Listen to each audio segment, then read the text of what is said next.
Okay. Hey everyone, welcome to this slightly different session today. We just wanted this to be a cozy gathering, like we're sitting around a bonfire in a camping site, maybe. So something like that, where you just share stories and stories, poems with each other. Maybe if you have some songs to share, like whatever it is. So that was the idea because.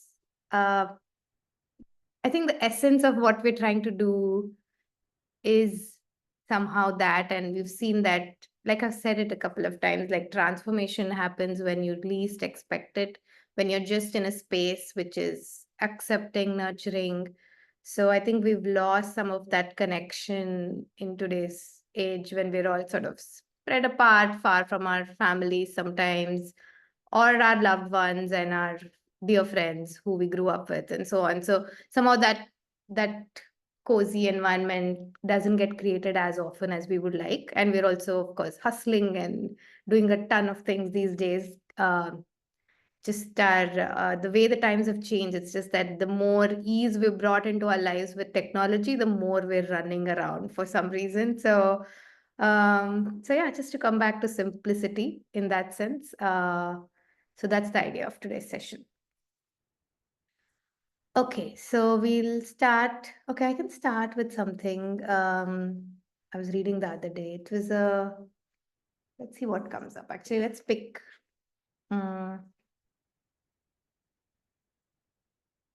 We can start with a poem.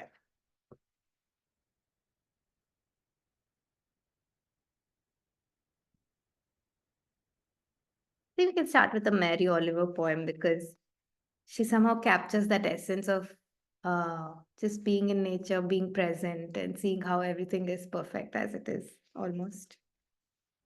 Um, okay, so this is by Mary Oliver's book called Blue Horses. And I'll read the one that says the blue horses, right? So, Franz Marc's Blue Horses.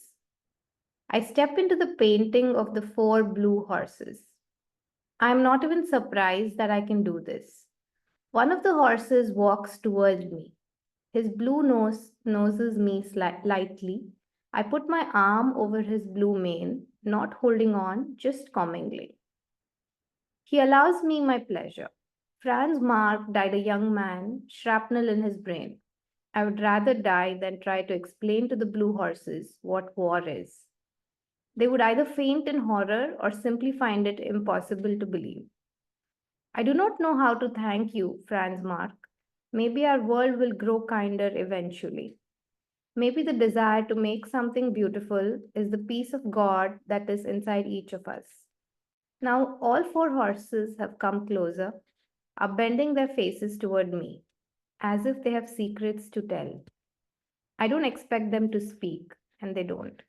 If being so beautiful isn't enough, what could they possibly say?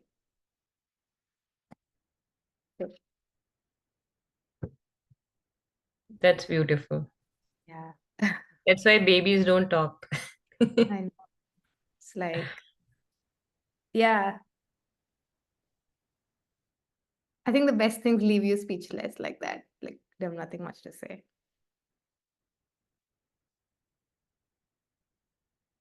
Okay. Does anyone else want to share anything?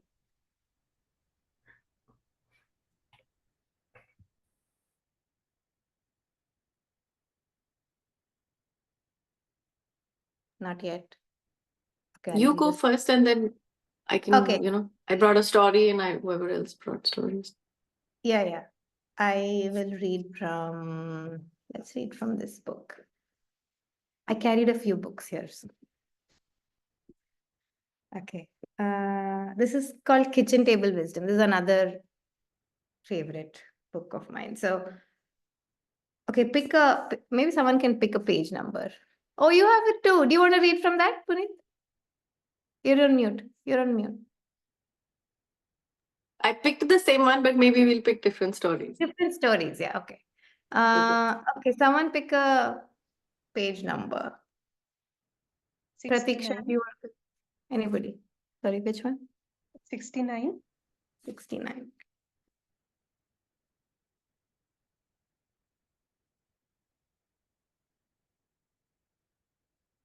69 is the end. 68, the story starts, and it's a really short story. Let's see. It's called Grist for the Mill. One of the book agents responsible for getting many of the most innovative thinkers in psychology and spirituality published in the 60s and early 70s, years before anyone else could have sold these books, seemed to be a self-absorbed and ruthless man.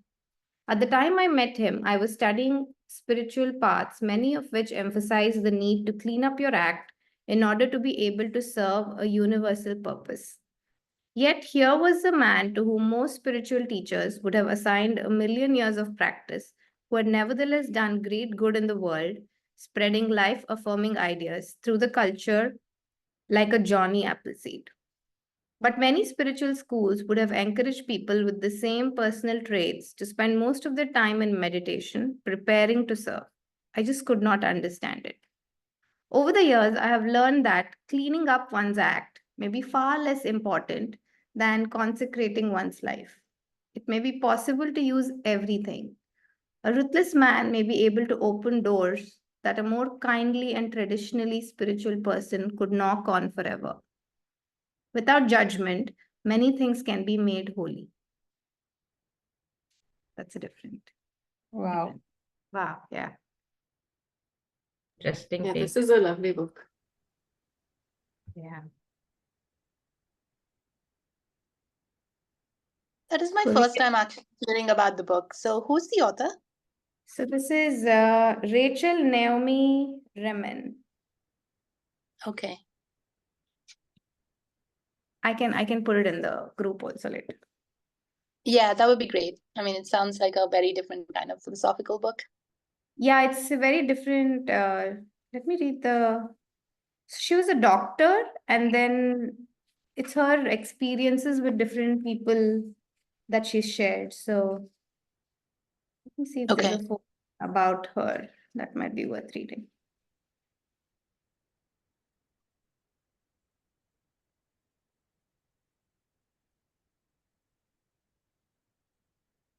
Maybe something here.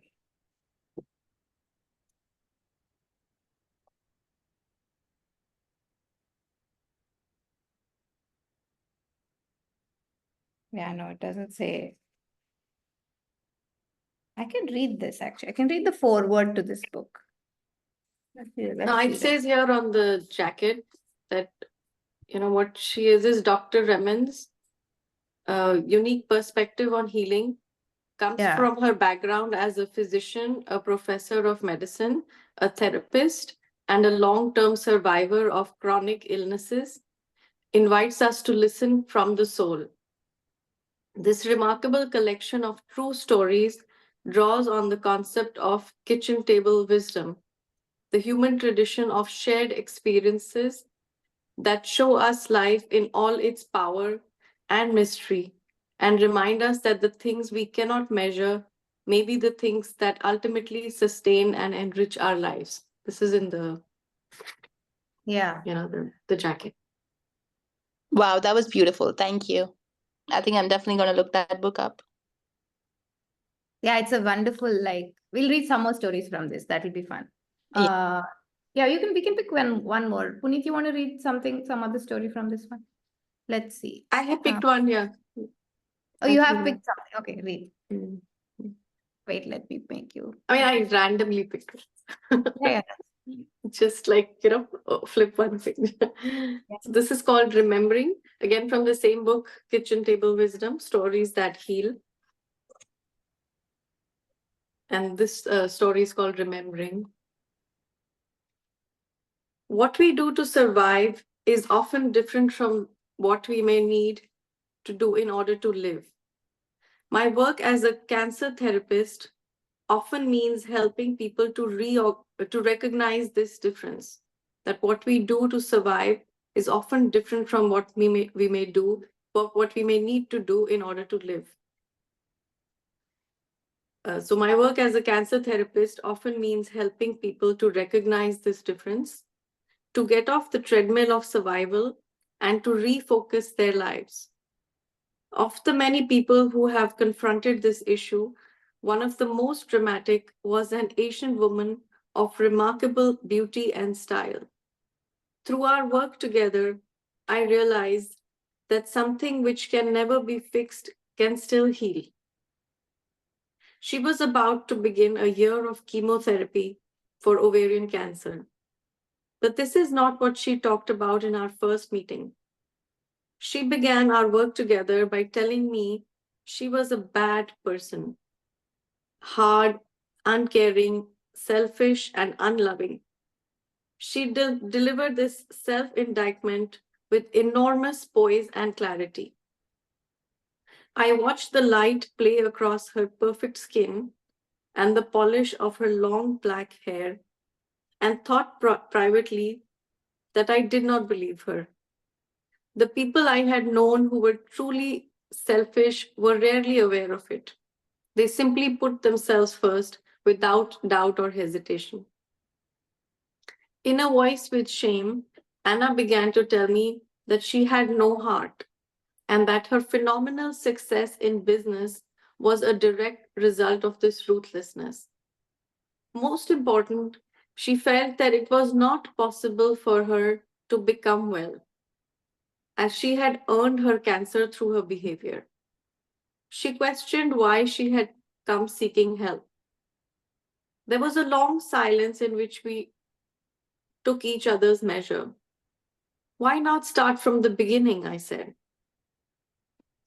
It took her more than 8 months to tell her story. She had not been born here. She had come to this country at 10 as an orphan. She had been adopted by a good family, a family that knew little about her past. With their support, she had built a life for herself. In a voice I could barely hear, she began to speak of her experiences as a child in Vietnam during the war. She began with the death of her parents. She had been 4 years old the morning the Kong had come, small enough to hide in the wooden box that held the rice in the kitchen. The soldiers had not looked there after they had killed the others. When at last they had gone and she ventured from hiding, she had seen that her family had been beheaded. That was the beginning. I was horrified. She continued on. It had been a time of brutality, a world without mercy. She was alone. She had starved. She had been brutalized. Hesitantly at first, and then with growing openness, she told story after story. She had become one of a pack of homeless children. She had stolen, she had betrayed, she had hated, she had helped kill. She had seen things beyond human endurance, done things beyond imagination. Like a spore, she had become what was needed to survive. As the weeks went by, there was little I could say. Over and over, she would tell me that she was a bad person, a person of darkness. I was filled with horror and pity, wishing to ease her anguish, to offer comfort. Yet she had done these things. I continued to listen. Over and over, a wall of silence and despair threatened to close us off from each other. Over and over, I would beat it back, insisting that she tell me the worst. She would weep and say, I do not know if I can. And hoping that I would be able to hear it, I would tell her that she must. And she would begin another story. I often found myself not knowing how to respond, unable to do anything, but stand there with her here, one foot in this peaceful, calm office on the water, the other in a world beyond imagination. I had never been orphaned, never been hunted, never missed a meal except by choice, never violently attacked by another person. But I could recognize the whisper of my darkness in her, and I stood in that place in myself to listen to her, to try to understand. I wanted to jump in. I wanted to soothe. I wanted to make sense. Yet none of this was possible. Once in despair myself, I remember thinking, I am her first witness. Over and over she would cry out, I have such darkness in me. At such times, it seemed to me that the cancer was actually helping her make sense of her life, offering the relief of a feared but long awaited punishment. At the close of one of her stories, I was overwhelmed by the fact that she had actually managed to live with such memories. I told her this and I added, I am in awe. We sat looking at each other. It helps me that you say that. I feel less alone. I nodded and we sat in silence. I was in awe of this woman and her ability to survive. In all the years of working with people with cancer, I had never met anyone like her. I ached for her, like an animal in a trap that gnaws off of its own leg. She had survived, but only at a terrible cost. Gradually, she began to shorten the time frame of her stories, to talk of more recent events, her ruthless business practices, how she used others, always serving her own interest. She began to talk about her contempt, her anger, her unkindness, her distrust of people, and her competitiveness. It seemed to me that she was completely alone. Nothing has really changed, I thought. Her whole life was still organized around her survival.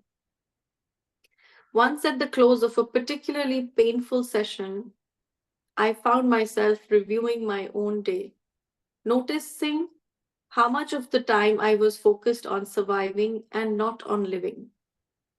I wondered if I too had become caught in survival. How much had I put off living today in order to do or say what was expedient, to get what I thought I needed? Could survival become a habit? Was it possible to live so defensively that you never got to live at all? You have survived, Anna, I blurted out. Surely you can stop now. She looked at me, puzzled, but I had nothing further to say. One day she walked in and said, I have no more stories to tell. Is it a relief? I asked her. To my surprise, she answered, no, it feels empty. Tell me, she looked away. I'm afraid I will not know how to survive now. Then she laughed. But I could never forget, she says. A few weeks after this, she brought in a dream, one of the first she could remember. In the dream, she had been looking in a mirror, seeing herself reflected there to the waist. It seemed to her that she could see through her clothes, through her skin, through to the very depths of her being. She saw that she was filled with darkness and felt a familiar shame, as intense as that she had felt on the first day she had come to my office. Yet she could not look away. Then it seemed to her as if she were moving, as if she had passed through into the mirror, into her own image, and was moving deeper and deeper into her darkness. She went forward blindly for a long time. Then, just as she was certain there was no end, no bottom, that surely this would go on and on, she seemed to see a tiny spot far ahead. As she moved closer to it, she was able to recognize what it was. It was a rose, a single perfect rosebud on a long stem. For the first time in 8 months, she began to cry softly, without pain. It's very beautiful, she told me. I can see it very clearly, the stem with its leaves and its thorns. It is just beginning to open, and its color is indescribable. The softest, most tender, most exquisite shade of pink. I asked her what this dream meant to her, and she began to sob. It's mine, she said. It is still there. All this time, it is still there. It has waited for me to come back for it. The rose is one of the oldest archetypical symbols for the heart. It appears in both the Christian and the Hindu traditions and in many fairy tales. It presented itself now to Anna, even though she had never read these fairy tales or heard of these traditions. For most of her life, she had held her darkness close to her, had used it as her protection, had even defined herself through it. Now, finally, she had been able to remember. There was a part she had hidden even from herself, a part she had kept safe, a part that had not been touched. Even more than our experiences, our beliefs become our prisons, but we carry our healing with us, even into the darkest of our inner places. A Course in Miracles says, when I have forgiven myself and I remembered who I am, I will bless everyone and everything I see. The way to freedom often lies through the open heart. I'll repeat that last part. A Course in Miracles says, when I have forgiven myself and remembered who I am, I will bless everyone and everything I see. The way to freedom often lies through the open heart. So that was the story. Wow. So powerful. Anybody wants to talk about it or share anything? That was extremely profound. I cried listening to that story. And I think it'll take me a little bit of time to digest everything that was told in that story, but it was truly beautiful. Thank you for reading that.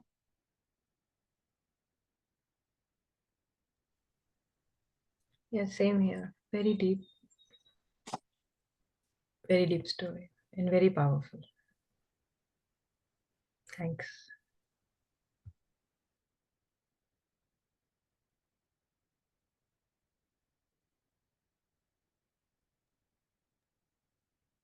Okay. I'm out of words myself. It's like so powerful. You just want to sit quietly for a bit, right? Okay. Anyone else wants to share? So I actually hadn't really come prepared. This is literally my first time joining this session. I'd been meaning to since the very beginning that I heard about this group, but I just never got a chance. And today I joined thinking that I'll just listen in, not Sure. really participate, but I do actually have something that I thought I could read. Yeah, I mean, sure. it's a poem that I've actually always loved right from my childhood. Probably all of you are aware of it. It's a poem called "The Road Not Taken" by Robert Frost. Oh, yeah. Lovely. Um, Please.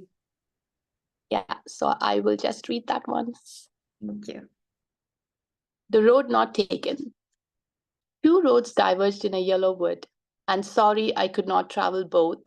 And be one traveler, long I stood, and looked down one as far as I could, to where it bent in the undergrowth.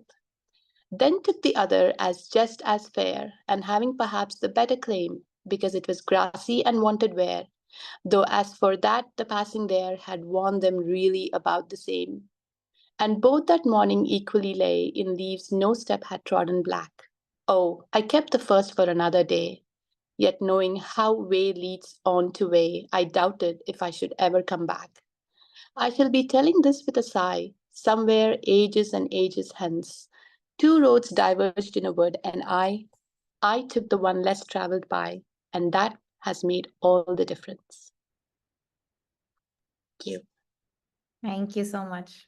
A lovely poem. Thank you, Gayatri. It was lovely. Yeah. This reminds me of that Bengali song which says Ekla Chalo.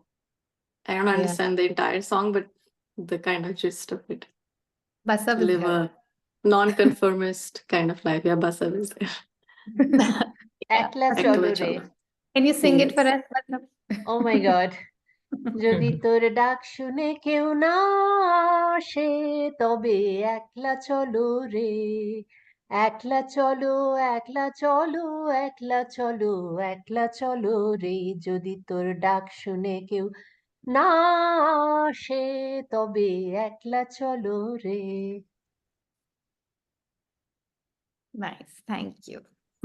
Wow, I don't understand Bengali, but you sang beautifully. That was beautiful.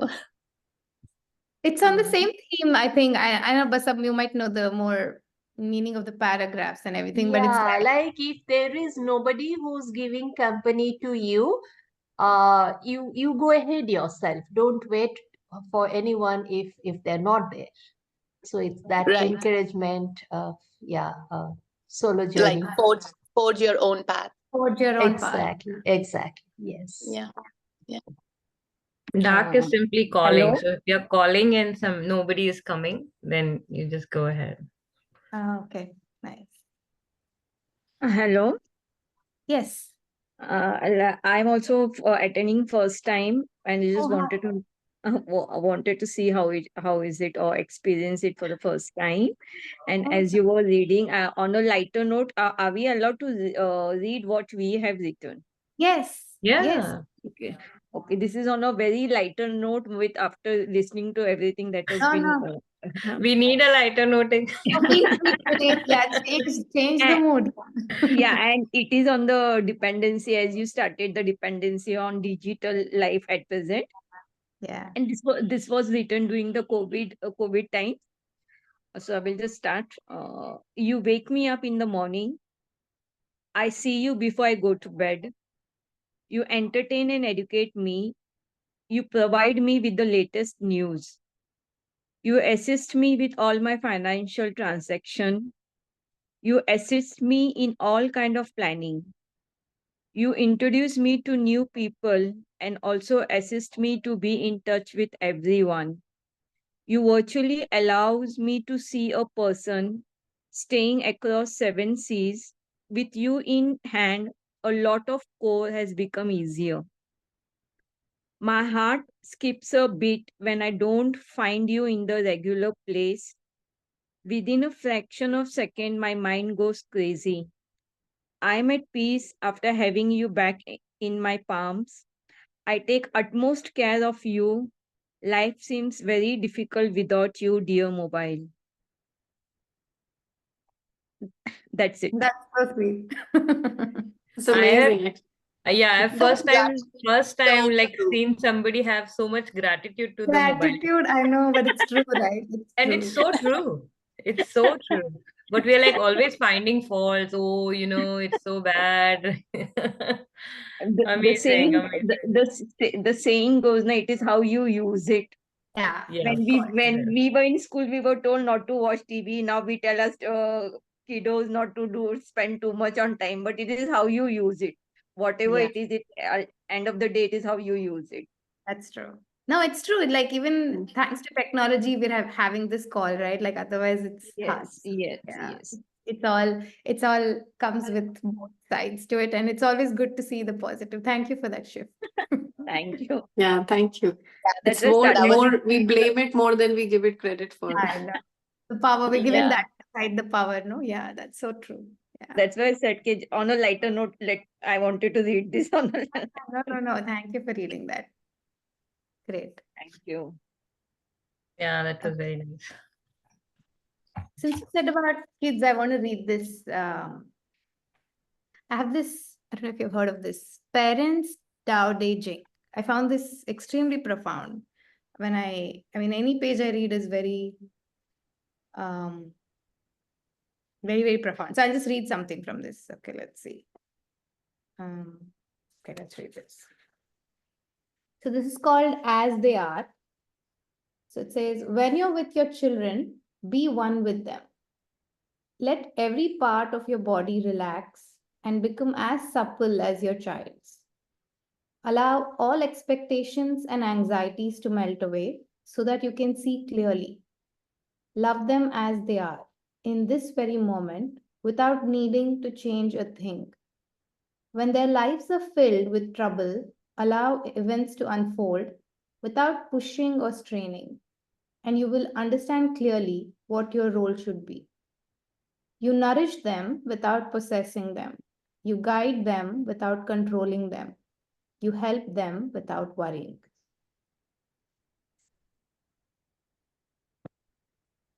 Can you give me the title again? Yeah, That should it's be printed and it should be kept yeah, no, every Yes. every single and read word every is morning. so good. It's called The Parents Tao Te Ching by William Martin. Ancient advice for modern parents. You should send a picture of the page you read. Yeah. I'll do We'll that. print it out and read it every morning. Even I the can read. poem, even the poem written by Khalil Gibran on parenting. Yeah, my the God, is that one is Yeah. so. beautiful. Do Is you want to beautiful. read that, Rani? You If you ha- can find it, let's read Okay, it. just let me find it first. Find it. Meanwhile, I'll read another one from this. Yeah. So this is called Fear of Failure. Beware of teaching your children to climb the ladder of success. Ladders lead down as well as up. If you overly protect your children, they will fear failure and avoid pain. But failure and pain are twin teachers of important lessons. Unless your children fully experience both, how will they know they have nothing to fear? I don't know if this is part of this. Your children do not learn from their successes, they learn from their failures. They must have complete permission to try and fail and discover that they're still okay. What has your child failed at recently? How did they react? How did that make you feel? How can you each learn from this? Okay, these are like prompts after the poem. But yeah, Yeah, that was beautiful. yeah. It's more for the parents. So it's Yeah. like yeah, of course it's for you. So and Yeah, I even for got it. your own lives, it's just not about the children, but you realize it's for your own life as well. So it's pretty cool. Yes, I got the poem. Okay, cool. Read it. It starts with, your children are not your children. They are sons and daughters of life longing for itself. They come through you, but not from you. And though they are with you, yet they belong not to you. You may give them your love, but not your thoughts, for they have their own thoughts. You may house their bodies, but not their souls, for their souls dwell in the house of tomorrow, which you cannot visit, not even in your dreams. You may strive to be like them, but seek not to make them like you. For life goes not backwards, nor tarries with yesterday. You are the bows from which your children, as living arrows, are sent forth. The, arch- the archer seeks the mark upon the path of the infinite, and he bends you with his might, that his arrows may go swift and far. Let your bending in the archer's hand be for gladness. For even as he loves the arrows that fly, so he loves also the bow that is stable. Your children are not yours. Done. Yeah. Well, this is a very, very powerful poem. Yeah.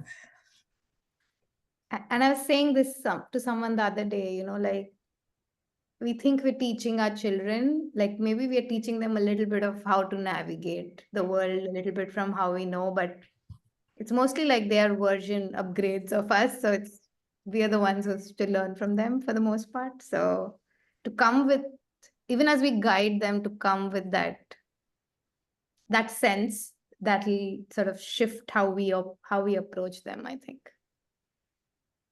Yeah, very powerful. Okay. It is very powerful, but it's so hard to put into practice. It is. Oh my Yes. God. Because every day I wake up and say, okay, today I am going to be like this with my children. But then as the day goes on, it kind of like I fall back into those old habits, those old thoughts, and I react even before I realize what I've done. So I guess it's good to have that reminder. Maybe like someone was suggesting on the call, like, print it out and like, read it to ourselves like every day and hope that we change our mindset.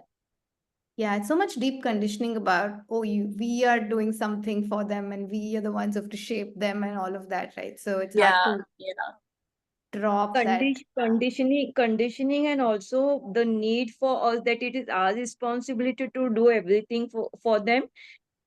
Of course, it's our responsibility, but it is like we keep on, what is it? The right word would be wanting them to do what we want them to do.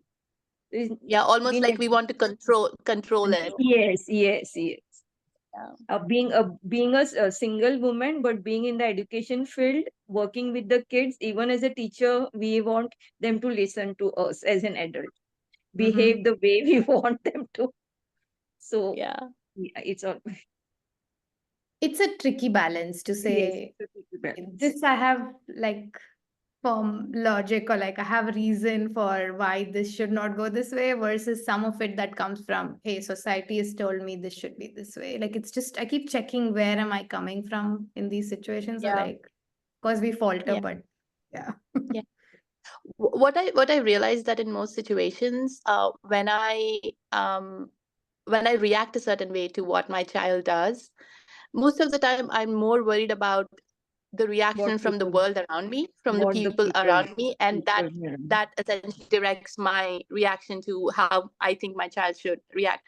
When I take that out of the picture, when I don't bother about like what other people are going to think or say, I feel like I react in a different way, in the way that I should actually react to my child doing something naughty, something good, something bad, whatever it is. And So it's something that I'm trying to coach myself to do, like, to take that third party out of the picture, just be there with my child as on a one-on-one basis, and just be there for them that way. yeah, It makes a profound difference. I've definitely noticed that. no, 100%. You echoed whatever I wanted, what my experience is as well. So yeah, definitely. Yeah. Pratiksha has her hand raised. You have your hand up. So a different thought came to my mind listening to this. Just as parents expect certain things from children, when parents grow old, children also expect them to behave in a certain way.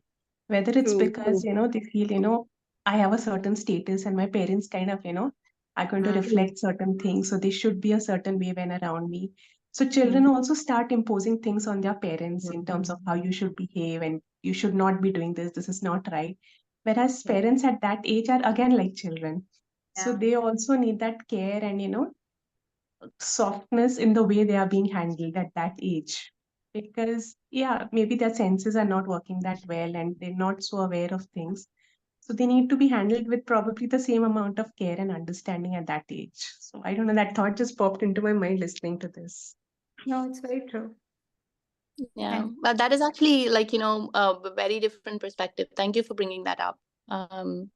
That's very true. And I think I've been guilty of reacting that way as well. Now that I think about it, and it's taken me a few years to realize, and like, definitely becoming a parent changes your perspective of like, how much better you understand your parents and like, the things that they did. But then, like you said, when you want your parents to be a certain way, to behave a certain way. But yeah, realizing that like, that's not really fair on them to have those I just expectations. want to share something over here. I've been I'm Yeah. staying with my I stay so few of the days when I stay with my mom. She's 76 plus. I for almost a decade I've been hearing to this. They become like a child and we need to take care. But somewhere I feel ki for the it's easy to mold a child, but it's difficult to mold a parent according to our requirement. You can distract the child easily. You can't distract your parent. When a child is cringy or when he wants attention, you can distract the child, but you can't do that with the parent. It's easier to say they behave with like a child, because somewhere I feel ki the amount of burden or luggage they're carrying in their mind, they don't want to do anything which is go out of their way way and do anything which even will give some few seconds of comfort to themselves. And then that relation becomes very different between the parent and the child. Mm. Like simple thing, I can just give an example, recent example. My mom had undergone a cataract in November of one eye. She has to go undergo cataract surgery for another eye also. But it last 6 months, she's not willing. It took me 2 years for her to make her understand and get the cataract surgery of one eye do. But it's gone. One has been over, but now it's again a 6 months period. I'm not able to come to the second eye. So this things when it says that they are like child, it becomes difficult to take it. They are not. They don't. They don't. Yeah. They're like And child, but you don't have the kind of yes, seeming and authority that you have over your child. So yes, and then the relation differs a lot, and it the does. amount of stress it gives to us, it's a totally different game ball then. Yeah. I also heard this one thing which kind of stuck with me was with your children, you're learning different skills. With your parents behaving that way, you're learning different skills. So the Yeah. children are True. teaching you different skills, the parents are teaching you different skills. So just kind of And sometimes it happens now, like we are repeating the same thing that the parents told us. That's Like the Yeah. parents must have told us, no, you don't leave the food. You're wasting the food. We are working so hard to earn the this, and we are repeating the same to them. yeah. If you don't eat the medicines, it get wasted, and we end up in that this repeating the same thing to them. It's a full cycle that has come. It's different. It's very Very true good. about the cycle. I Uh, was reading somewhere recently, it said that, whatever your parents or whatever you make your children feel, they will make you feel the same at some point. If you have made them feel important, they will make you feel important. If you have made them feel helpless or powerless, at some time they will make you feel that. It's really a cycle. Wow. Every thing, whatever you have made them feel, it's like karma right there. Back, You will Unless see back. it. you unless you have a pattern interrupt with healing and understanding. Unless you heal it at some point. and healing and understanding pattern is, and it might be for me, but it may not be for my mother. I think our job is to just do what we can do for ourselves. And Yes, then when we yes. see things differently, we But react, the respond thing, differently. that's true, that's true. But at the same point, it happens that that person, the individual, is so much part of your life that you want to do things, and you are at somewhere at a point you are peaceful when you're doing certain things for them. And if Yeah. that does not work according to the proper time, then you get stressed out and time feel I want restless. to, at this thing, I want to just read something because I think we're out of time. I had like five or six Mhm, things, so I'll just pick mhm, randomly one. So Yeah, yeah. mhm. this is, And we can go a little over if people are yeah, available. That's this fine. is this is a Moments in Between, The Art of Quiet Mind by David Kuntz. It has a lot of things, but I like this. I like a lot of things. I don't know. I'm just going to read one. I think it kind of goes with the theme we were saying. What we often miss. As you might guess, so the author says that I love epigraphs, those pithy sayings that capture an important idea in a few happy words. Each of these reflections begins with an epigraph. There are many that I like, but if I had to choose my favorite on many days, I would choose the one above. So it says, sometimes I go about in pity for myself and all the while a great wind is bearing me across the sky. So just like we were pitying ourselves in that situation, it just reminded me this right time. Consider the magnificence of the moments when we remember the Uzzipa saying. That was the Uzzipa saying. I'll just say it one more time. Sometimes I go about in pity for myself, and all the while a great wind is bearing me across the sky. Any of the moments of your life can become a wonder. Any situation you are in can be affected by transcendent joy. So there's a little anecdote here. The two of us are in the grocery store doing the shopping for the week. We are a bit annoyed with each other. You pick out some things, I others. There are a few questions. Do we have enough milk? How many bagels should we get? But mostly we are both focused on what we are doing. Our care for each other is not expressed in clear ways. Actually, I'm feeling sorry for myself having to put up with your moods. But then, remember, a great wind is bearing us right now, dramatically, miraculously across the sky. Some friends have stopped by at a very inconvenient time. I have planned a couple of projects that I wanted to do for a very long time. I'm trying to be nice. I'm trying to be patient. I wish they would go. I wish they never came. But remember the saying, a magnificent wind is enfolding us all in its arms and bearing us, imagine, across the sky. So, especially when you are feeling sorry for yourself, let your pity be a trigger for a still point that will transport you across the sky. So, be aware, be awake to the great wind in the midst of the stress or routine. Amazing. I like that. There are a couple of more here which are really, really good. If you're in a mood for it, I'll just read one more. Yeah, go ahead. Yes, please. Doing and being.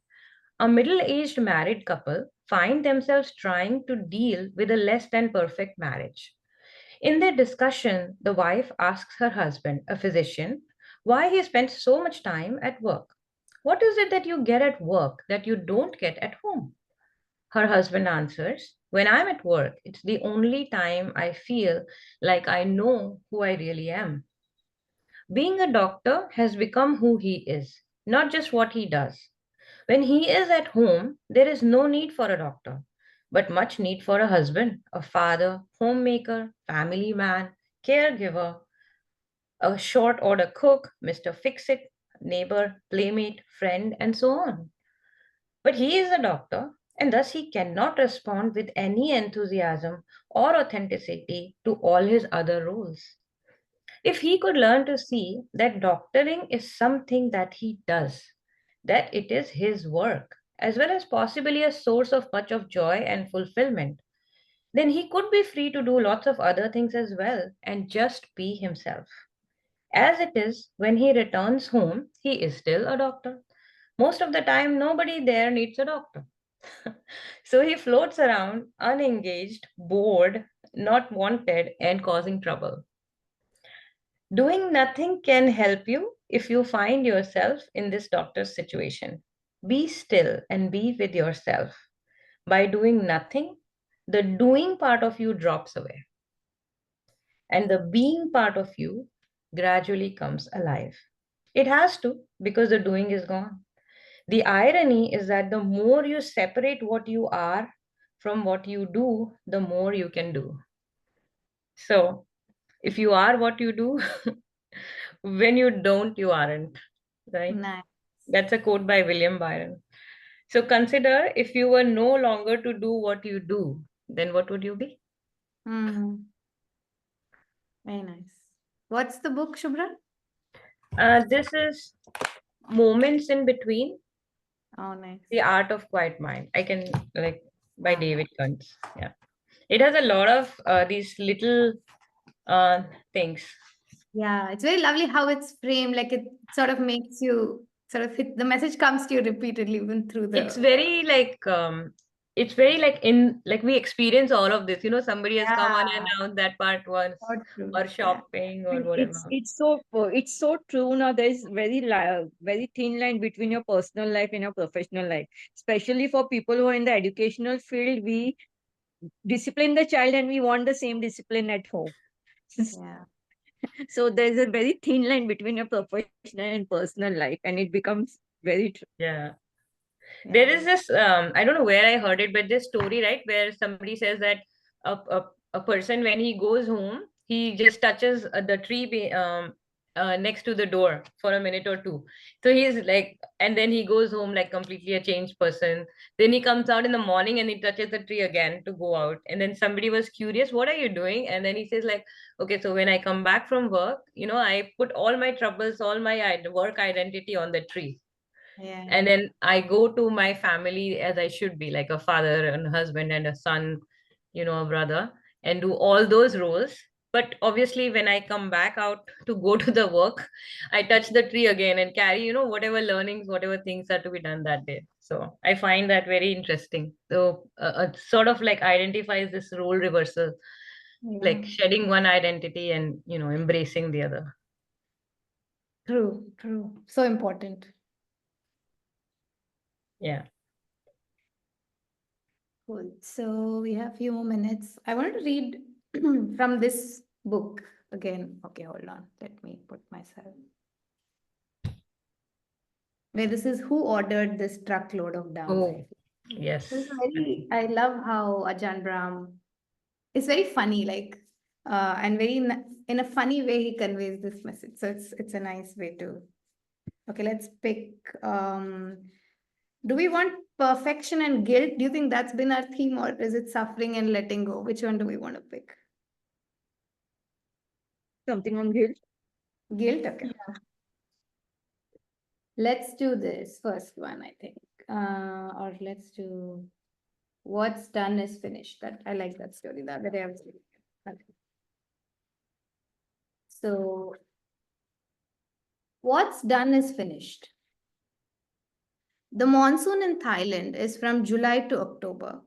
During this period, the monks stop traveling, put aside all work, projects, and devote themselves to study and meditation. The period is called Vasa, the rains retreat. In the south of Thailand, some years ago, a famous abbot was building a new hall in his forest monastery. When the rains retreat came, he stopped all work and sent the builders home. This was the time for quiet in his monastery. A few days later, a visitor came, saw the half constructed building, and asked the abbot when his hall would be finished. Without hesitation, the old monk said, "The hall is finished." "What do you mean, the hall is finished?" the visitor replied, taken aback. "It hasn't got a roof. There are no doors or windows. There are pieces of wood and cement bags all over the place. Are you going to leave it like that? Are you mad? What do you mean the hall is finished?" The old abbot smiled and gently replied, "What's done is finished." And then he went away to meditate. That is the only way to have a retreat or to take a break. Otherwise, our work is never finished. And there's a little, I'll read the following story. It's like elaborates on it. So this is called The Idiot's Guide to Peace of Mind. So I told the previous story to a large audience one Friday evening in Perth. On the following Sunday, an angry parent came to tell me off.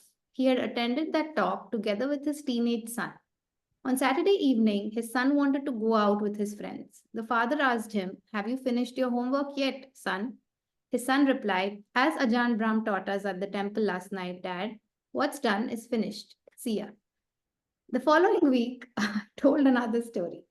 Most people in Australia have a garden with their house, but only a few know how to find peace in their garden.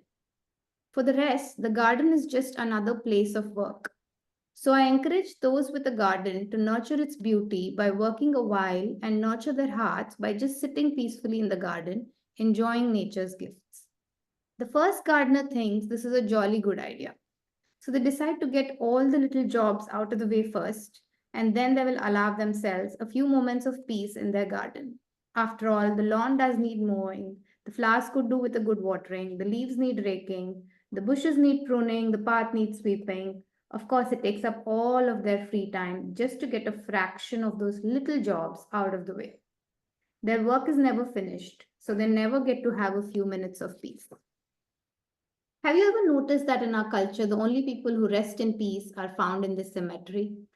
The second gardener thinks they are much smarter than the first. They put away the rakes and the watering cans and sit out in the garden reading a magazine, probably with big glossy pictures of nature. But that's enjoying your magazine, not finding peace in your garden. The third gardener puts away all the gardening tools, all the magazines, newspapers, and radios, and just sits in the peace of their garden for about 2 seconds. And then they start thinking, that lawn really needs mowing, and those bushes should be pruned soon. If I don't water those flowers within a few days, they may die. And maybe a nice gardenia would go well in that corner. Yes, with one of those ornamental bird baths in front. I could pick one up at the nursery. That is enjoying thinking and planning. Again, there is no peace of mind there. Now, the fourth gardener, the wise one, considers, I've worked long enough now. Now is the time to enjoy the fruit of my work, to listen for the peace. So even though the lawn needs mowing and the leaves need raking and blah, blah, blah, not now. This way, we find the wisdom to enjoy the garden even though it's not perfect. Perhaps there's an old Japanese monk hiding behind one of the bushes, ready to jump out and tell us that our messy old garden really is perfect. Indeed, if we look at the work we have already done instead of focusing on the work that remains, we might understand that what's done has been finished. But if we focus exclusively on the faults, on the things that need to be fixed, as in the case of my brick wall and my monastery, we will never know peace. Okay, that refers to another story, but the wise gardener enjoys their 15 minutes of peace in the perfect imperfection of nature, not thinking, not planning, and not feeling guilty. We all deserve to get away and have some peace, and others deserve the peace of us getting out of their way. Then, after getting our crucial life saving 15 minutes of peace out of its way, we carry on with our gardening duties. When we understand how to find such peace in our garden, we will know how to find peace anytime, anywhere. Especially, we will know how to find peace in the garden of our heart, even though at times we might think that it's such a mess with so much to be done. That's it, Steph. Smitha, that was so awesome. You won't believe, just before the call started, I've not been feeling too well last 3 days, and the house is obviously a mess. And I just told myself before the call, it can take its own time. I'm perfectly fine sitting in this mess. If I clean today, it'll still be dirty tomorrow. I can very nicely postpone it and do it when I'm feeling well. I'm in no hurry. So I know. this was just a confirmation of that. So just So making me feel happy. very relaxed. Yeah. No, it's so hard, right? To say, okay, stop now. I'm going to take out this time for myself or just be here in this moment, just be present or whatever it is that, however it is that we want to take that break. It's so important. Yeah. And we do, Like I we couldn't even relax. I was just thinking, no, I'm not well. I need to relax because I can't push myself anymore. And I couldn't do that. And when I Yeah. said this to myself, I suddenly, my body just relaxed, just saying that to myself. So I just needed to hear it from myself. That's true. That's It's so Because like you true. everybody gave around me permission. telling me wasn't helping me. Everybody telling me relax, relax wasn't helping. I needed to hear it from myself, like give myself permission to relax. And sometimes, and your body is sort of giving you that indication if you're not feeling well, right? It's saying, I'm done right now, like give me a break. And then still we continue to say, oh, I have to do this and that and whatnot. Like, yeah. Sometimes it's about listening and saying, body is very smart that way, right? Like it's always telling you, I'm done now. Can you sleep? Can you do this? Or can you get some? But we tend to ignore it a lot of times. Yeah. So, and it's that guilt, right? Because we've been conditioned to say if everything has to be perfect, everything has to get, and that thing, perfection and guilt together sort of drive you to do that. And so what's done is finished is a nice motto to have in I'm life, going I to guess. stick that in every room now. Whatever you've done is good. Yeah. And that's great.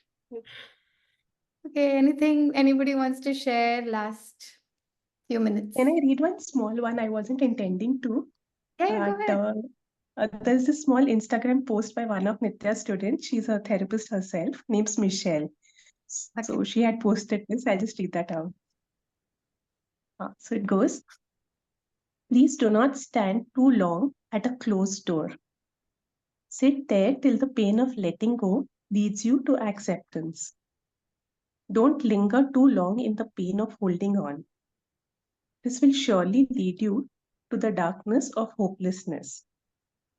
As life has plans for you, and you won't be able to see them in the dark night. Turn around, infinite possibilities await your homecoming. As this door slams, the universe with its 1,000 galaxies open. Trust. Leap into the window of infinite possibilities. Life is waiting for you, darling. Come quickly. Thanks. Lovely. Wow, very Nice, nice. nice way to end our call. Yeah, this was beautiful. Great. Thank you so much, everyone, for joining. I think we'll do these kind of sessions once in a while. It's more agenda-less and free-flowing. We can just share things and yeah, it's nice I love having the you. interactive part of it. It was Yeah, very nice to hear everybody and like hear of so many, coincidences that, Yeah. or how everybody needed to hear whatever we shared. It was interesting. And definitely true for me for a lot of things. When you share, I'm going to take a print and put the children one. It's Yeah. really good reminder to do that. Yeah, so true. I think we can we'll share some of the things that we read, like the book names and things, maybe after. Yes, absolutely. All Yeah, right. that was very relaxing, actually. Thank you. Yeah, So thank you happy. so much. I mean, yeah, I didn't know what to expect. But I'm really, really glad I joined, and I hope I can make it to the future sessions as well. So thank you Yeah, for, please join and bringing this whatever together. resonates It's a whenever great you idea. can. Yeah, Yeah. yeah. Yeah. We are off next week because of the long weekend, and then we'll be Yeah. sharing our July calendar. So, please Yeah. join us. Where are you based out of? I'm in New Jersey. Okay, Oh, then yeah, you're come meet us then. Yeah. Oh, yeah, absolutely. Like I said, I had so many things. Like I had wanted to go to all of your sessions. It's just been, let's just say, partly because the schedule didn't work, and partly because you keep finding those excuses to not do something, and really push yourself and do something out of your comfort zone. But hopefully this is a beginning, and I'll be able to do more. I will push myself to do more. Now that I've met all of you lovely people, I'm looking forward to it. yes. Thank And you, we Gayatri, for showing up, and we are very glad to have you. Yes. Yeah. Yeah, and Thank glad you. this session resonated with you and you came here. And yeah, make it to as many as you can. And it's just like we say, it's prioritizing time for ourselves. Most of these sessions are aimed to bring you back into this feeling that we're hopefully leaving with today, like lighthearted and like shed some of those burdens we may be carrying. So most of our sessions are designed to do that. We Fill hope. your bucket sessions. Yeah. So it's self-care. So choose yourself and come here. Yeah. Yes, Yeah. absolutely. All All right. right. Thank you, everyone. So, thank you, everyone. Thank you. Thanks, Pratiksha. Bye. Thank you. Thanks a lot. Thank Bye. you.